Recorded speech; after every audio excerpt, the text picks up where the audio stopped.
It's been over 10 years since Sonic Unleashed came out. My god, I'm getting old. And of the years of this game being out, with more to come as time went on, this game was essentially the catalyst that drove Sonic out and stopped him from being this, and turned him into this, and that, I guess. I'll be thankful for it though. Definitely a step in the right direction. However, of course, with this being a Sonic game, the Sonic fandom likes taking more sides than a 20-sided dice on nearly everything that happens. Some say it's good, some say it's bad, and the works. You know how it goes. Overall, to me that is, Sonic Unleashed isn't really a bad game. Don't worry, I'll explain my reasons. I can at least start by also saying that it's not the best game ever, nor is it the best Sonic game. Not really. But there are still many great things about it that I really do like. The first thing is that it's still the best looking Sonic game by far. This might be from the fact that the game uses a lot more cinematic type cutscenes, which in future installments seem to be lacking more and more as the games come out. But not only do the cutscenes look better than ever, the world this time around may not be as cartoony with checkerboard hills every other place. Nothing is out of place though, because the humans of this quote-unquote realistic world all look like they come from a Pixar movie, which is how it should be done if you want to do humans in a Sonic game. Thanks to the boost now being added to a 3D plane, this is the fastest Sonic can ever go. The sensation of speed is freaking ridiculous and I love it. The music of this game is honestly kind of slept on as well. It really slaps, and I'm not just talking about the daytime stages too. The nighttime stages have some real bangers in there as well, with taking a slow jazz and orchestral approach. Like, At a Bad Night? Beautiful!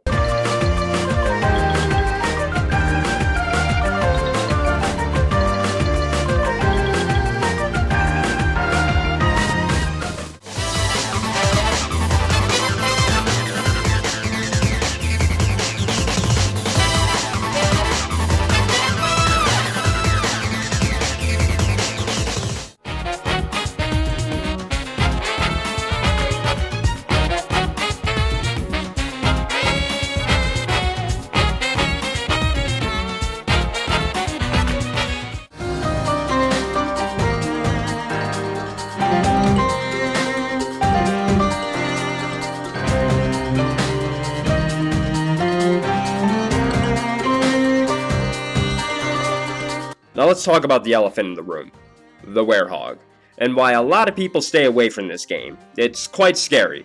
Just as scary as only 6% of people who watch my videos are actually subscribed. You know, I'm usually the last person to talk about this sort of thing, but damn, that kinda hurts. So I think you know what to do if you want to see more videos like this. But anyways, yes, the Werehog is the main reason why you hear many say something along the lines of, yeah, I like Sonic Unleashed, but only the daytime stages. Or, yeah, Sonic Unleashed is a good game, but I only replay the daytime levels. Yeah, I get that. Because I understand why people say that. Because what the Werehog is and does is cool and everything, beating up monsters bigger or smaller than you that never have a chance of fighting is always fun, but doesn't necessarily belong in a Sonic game. Like, this really doesn't need to be here. But I honestly don't mind the Werehog. I kinda enjoy the levels from time to time. They're not god-awful because, yes, half of those levels you're punching monsters and robots, but the other half is still platforming, which is what Sonic is known for as a video game genre, a platformer. Sonic's speed is just what made him different from all the other platformers. Like, Mario can't break the sound barrier when running. So when it comes to the nighttime stages, instead of running at supersonic speed, you're punching and kicking instead. I don't mind, because it doesn't fully fundamentally go against what Sonic is best as. So, if I just said that the Werehog is relatively okay, and I have no real problems with it, is it still the biggest flaw of the game? No, it's not. I don't think so at least. What is it then? It's the one thing that keeps me away more than it should, and it's how you're able to progress in the game. How do Sonic games usually go about when it comes to going level to level? The classic era was just zone after zone after zone after zone. Then when the story started becoming more prominent in the games, like with the Dreamcast era, you would get a cutscene in between to tie the levels together, and that would be that. What are you gonna do to stop me with your long toothpick legs? You fool! I have 70 alternative accounts! Jumping ahead of Unleash, cutscene, stage map of some sort, game. That's it. So what's the problem with Unleash then? It's the idea that the only way to properly progress the story in game is to collect these sun and moon medals scattered throughout the stages. Oh, kinda like the red rings in future games? Kinda, except these are mandatory to get, because without them, you can't play the next storyline level that actually progresses the game. You need a certain amount of them each time for you to play the next level. And why these are so stupid is because not all medals are something you can just get from being skilled enough to find from taking the upper or higher path due to your skill, speed, and timing. Nope. I mean, there are medals that are completely out of the way and something you wouldn't be able to find half the time. Thing is, they're okay in the Werehog levels, because you're not moving at Mach 2 when you're on the lookout for these small shiny objects. And the daytime stages, no. These do not work here most of the time. You seriously cannot tell me that a medal being placed here, of all places, is the right thing to do. These practically force you to stop playing the game the way it was made to be played, which is speeding through the levels as fast as possible, not this trial and error bullshit of trying to get these medals, especially when the level design is always begging you to just run and nothing more. They have fucking button prompts for you to boost! Now, one could say, but they're in the game to encourage replay value. Okay, that would work if they only unlock extra features like music, artwork, or other stuff, but they really don't. They are practically needed to beat the game. This is the biggest flaw of Sonic Unleashed. Something like this does not belong in a Sonic game. No other main game prior really did this. Now, you could say, what about the Chaos Emeralds and Heroes? They were something that you needed to go out of your way to get to technically beat the game. With those, you don't need a Chaos Emerald every other level to get to the next. You can go the whole game without getting a single one. Not only that, you could finish the game with all of the stories completed, go back, and still have an infinite amount of chances to get all 7 of them. If you don't have the right amount of sun or moon medals that the level demands, the game just says, too bad, go somewhere else, I suppose. This is something that should not be in a Sonic game. It's so ass backwards on how the series has been. Not the hub worlds, not the Werehogs, but the level progression. Like, this isn't Mario Galaxy, come on.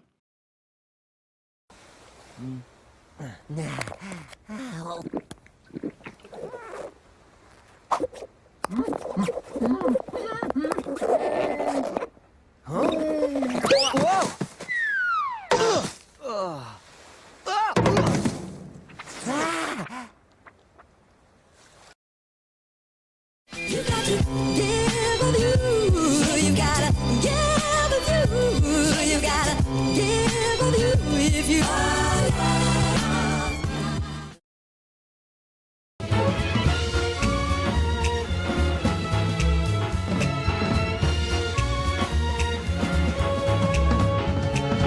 Now, before anyone tells me in the comments below, yes, I am aware that the Wii/PS2 version had a very different way of handling the medals. I've played and beaten it.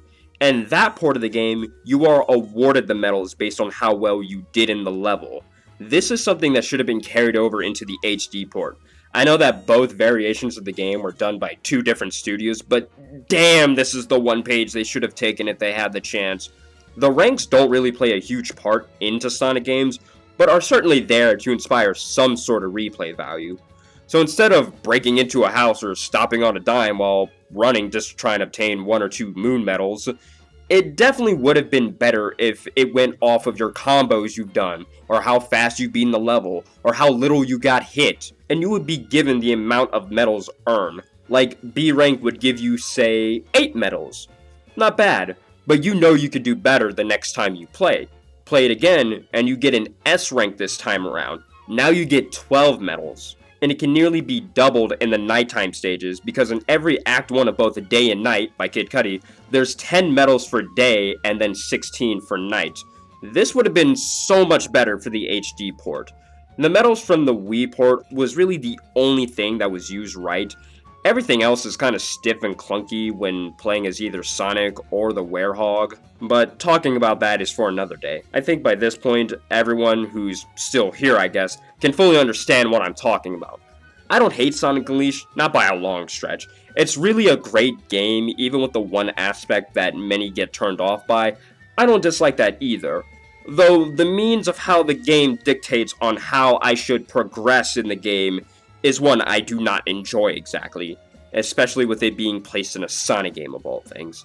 I can't be too harsh because after you do get the required medals, you can replay any stage you want by that point, so all is not lost, I guess. So yeah, that is the biggest gripe I have with Sonic Unleashed. I don't mind the hub worlds, they're rich with life and I guess you could say world building in a weird sense, and the Werehog levels, again, fundamentally, they don't break or go against what Sonic is known for, which is still platforming, and they have that. But having the game just say, oh wait, you don't have these specific things, nah, you can't play the game anymore. No, that's not really how the games were really based on. You could say that within like the adventure games, it's like, oh, but you needed a certain power-up. Those were power-ups. Most of those are optional. Again, here, they are mandatory. They are a fact that you need to get within the game to progress. And I think that is really annoying because I get to a certain part, don't have enough Sun or Moon medals, and I'm just like, okay, I guess I'll just stop playing. But let me know what you guys think in the comments below of, you know, what you think about the medals. The fact that it needs a fucking guide is one thing that should not be a thing for a Sonic game, that's for sure. But yeah, comments below, you know what to do with all the links that are provided and everything of the sort. Thank you for watching, that's greatly appreciated, of course. Have a great day, have a great night, and everything else you know what to do. Bye.